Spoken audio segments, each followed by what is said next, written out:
Hello everyone. So my name is Stéphane Servo. I work at Igalia and I would like to present you the open source ecosystem of Vulkan Video. So that's why we name it like Vulkan Video is open. The Vulkan is definitely open source, the API, and so we are delighted like to provide like application who are able like to demonstrate Vulkan Video openly. So about me, I'm part of the multimedia team since 2022 when I joined Igalia. Started to work directly on Vulkan Video, and I worked on CTS with the TSG, and also I came with my background on GStreamer, and to provide the support of Vulkan Video in GStreamer. So in this presentation, I'm gonna talk about. I'm gonna add more information than already done as done Srinath about Vulkan Video. I'm gonna talk about Mesa, GStreamer, FFmpeg, and Vulkan Video Sample, who are the three application, the four. Sorry, with Mesa, the four application open source using Vulkan Video. So what is Vulkan Video? Srinath already mentioned it, but it's a stateless codecs API. The idea is like this is very elementary. We don't keep any state in the driver, so that's the application who's keeping the state, and it provides the GPU hardware acceleration. It's using the video engine of the platform, and provide a unified API. It supports codecs such as H.264, H.265, AV1 right now, and also VP9 coming. The idea was to provide an API which would help to integrate video decoding and video encoding with the graphics and the displays to unify a bit this and save some overhead. The idea of also Vulkan Video is to be cross-platform, vendor neutral. There is only the capabilities of the implementation with telling that the difference of behavior from one implementation to another. So the timeline has been already exposed, but yeah, I'm gonna be quick on that. It's like March 2018, the TSG has been created and driven by HAVs such as AMD, Intel, and NVIDIA. We're creating the TSG. Provisional extension has been released in 2021, H.264, H.265 decode. And in February, so last year, after the Vulkanized 2024, we released the AV1 decode. And in November, last November, we released the AV1 encode and also the contestation map.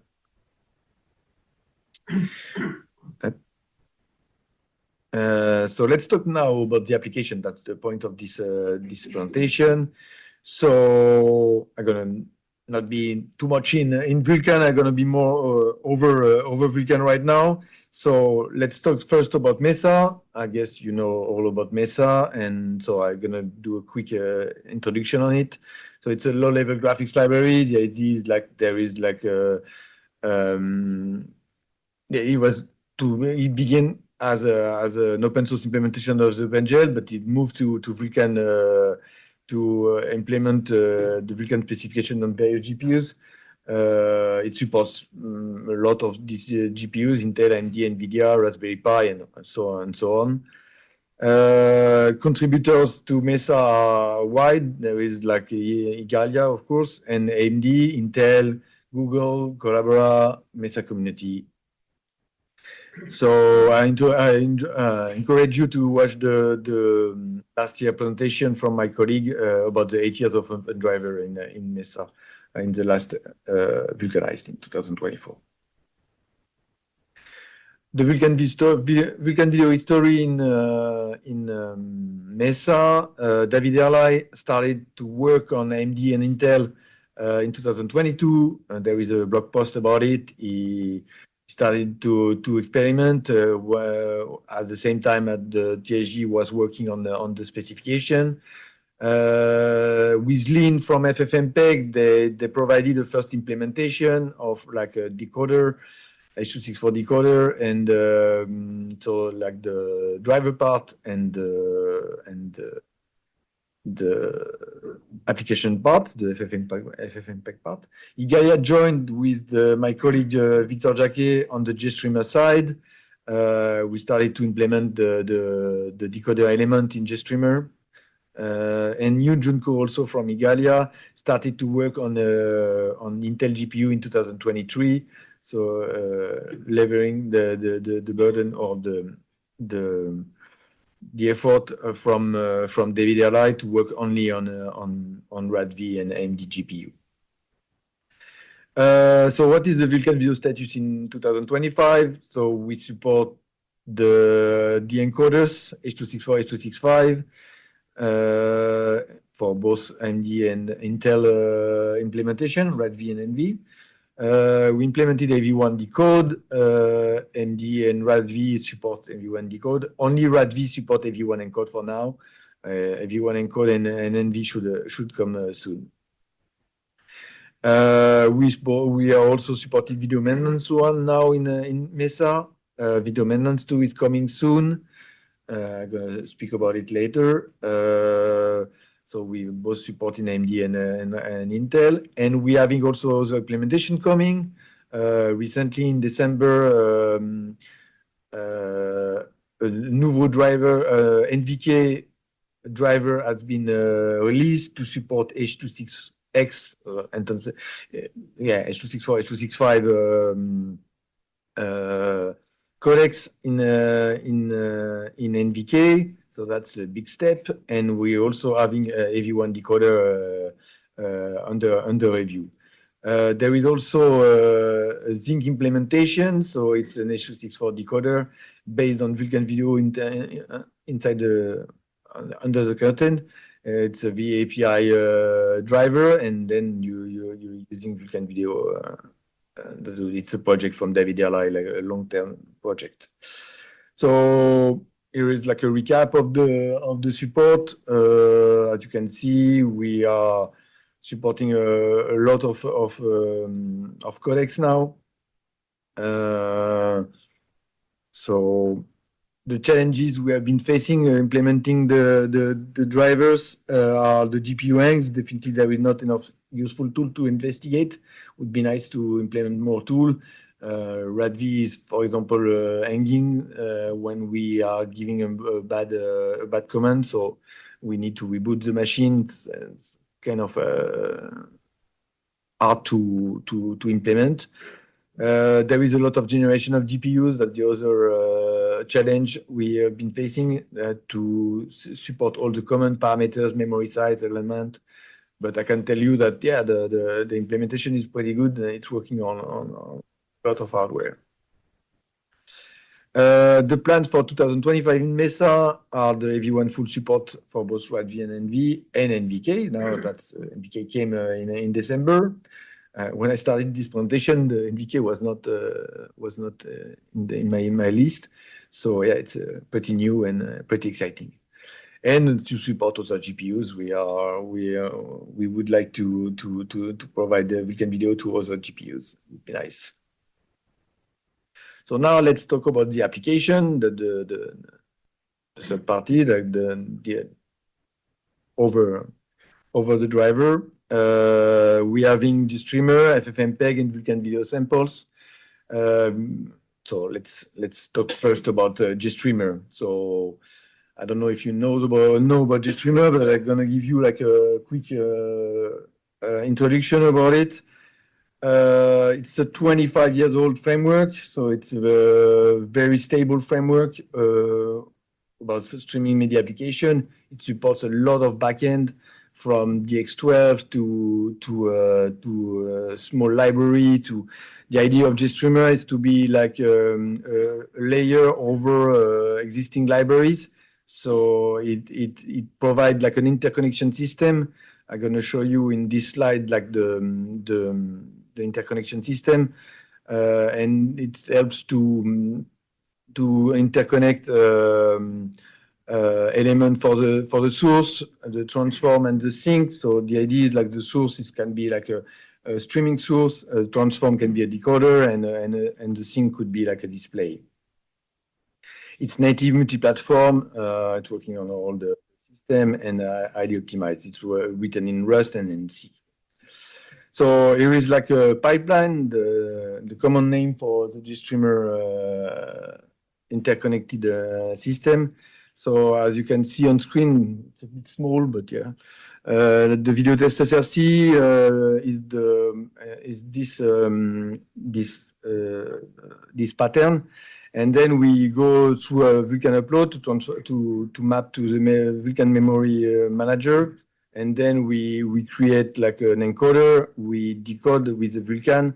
We download the image and we provide it to the sink. The sink in this case it's X window. So the Vulkan video support is pretty good. We both support decode and encode in H.264, H.265.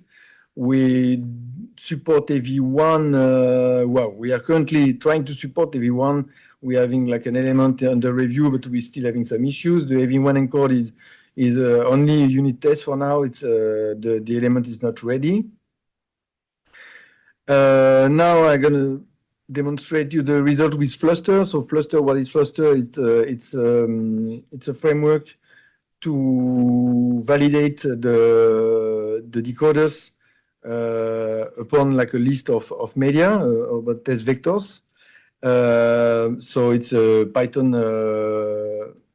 Python-based framework, and it provides a lot of test vectors to validate the decoders. So here, what I did is like I ran it on NVIDIA, RADV, and NV on Linux, and I compare it to VAPI with the GStreamer. So the result is definitely better for VAPI because it's an older implementation with a lot of background. The result for the other for NV. Sorry, for Vulkan is pretty good. We are having good progress. As you can see, we are more than 70% above 80% above the result. So there is also the Windows result. You can see the complete result in a spreadsheet on a Google Drive and see the evolution of the support. And you can see that the result is pretty similar to the Linux one. So that's the idea of Vulkan Video, like to be cross-platform and easy to integrate. Challenges we have been facing in GStreamer are the different behavior from hardware vendor and the vendor caps. For example, the TPP is not managed the same within a version of NVIDIA driver or within vendor, not drivers, but hardwares. And also from AMD to Intel, it's not the same way to handle the DPB, for example. So that's something we had to handle inside the code. We had like some hardware crashes, thanks to the validation layer, were really complete and really helpful when you are catching, when you're trying to catch a problem. But as Srinath mentioned, we don't catch all the problem with validation layer, and the codec parameters is one of the problem we are not catching right now. So it's creating some crashes, and we are discussing and thinking about how we could manage this in a better way for an application writer.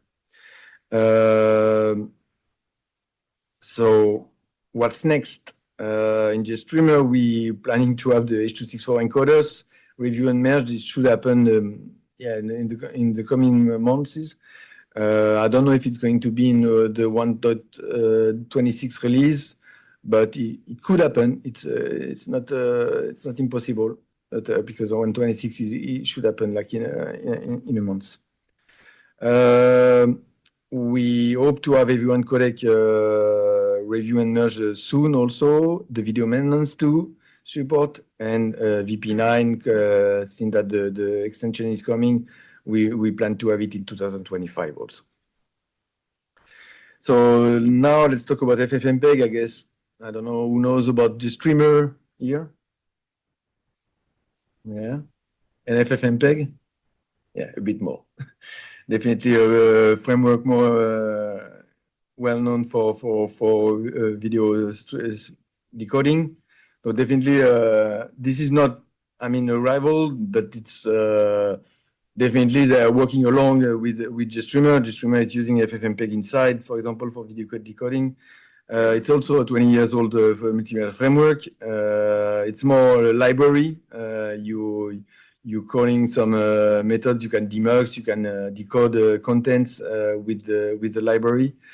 It's also native multi-platform, low level, very low level, including assembly code to optimize the decoding or encoding part.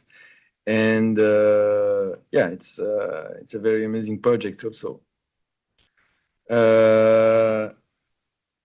It supports basically everything in Vulkan video except the AV1 encode. It should happen soon. I'm sure that there is a branch somewhere about AV1 encode. The Linux cluster results are also a bit better than GStreamer, maybe because of the history of FFmpeg. FFmpeg has been on the working actively on Vulkan videos for a longer while than GStreamer. But yeah, there is like still room of improvement. You can see that the difference with Windows is there is no difference. It's like really homogeneous. So what's next? The AV1 encode. We hope we're gonna have it in a future release, and the video maintenance to support, as we would need the inline parameters like for the codec parameters. I'm gonna add another part on Vulkan video sample because Sunat already mentioned it, but I have to say that now it's part of the Kronos group, since that it has been released by generously by NVIDIA to the Kronos group, so you can provide your own merge request, your own you can contribute to it. It's an official CLI application. It decode and encode contents, but there is also a library you can use to encode. Right now, we are working on a decode library. It's the main implementation for video extension released. Usually, NVIDIA is providing like support for the extension along with the Vulkan video samples. It's native multi-platform also. It works on Linux and Windows. In comparison with the other framework, it definitely supports everything. H.264, H.265, AV1. VP9 should come soon. It's already in the pipeline. I didn't mention this line in my previous slide, but you can have like a Vulkan video status updates within this page, where you can have like all the latest updates, the blogs, conference that can help you to understand a bit better Vulkan video.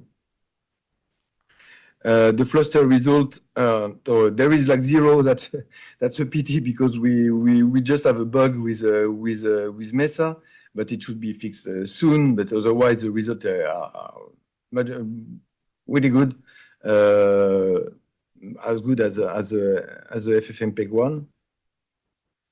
So what's next for Vulkan video samples? It's a first release. We would like to release the first version used in your applications. It would help like if you want to use directly Vulkan video sample and not implement the Vulkan video extensions use. And the decode library should come in 2025. As I said, like the encoder library is already available and it's used by the CTS internally for AV1 encode test. So it's already mature. That's why we would need also 1.0 version, like to say that we are using this version for the CTS, because CTS is now gonna rely on Vulkan video samples. Video maintenance to support should happen soon, I assume. And the better support of the Mesa driver, that would be nice, like to complete the offering. And VP9 coming this year. So that's all for me.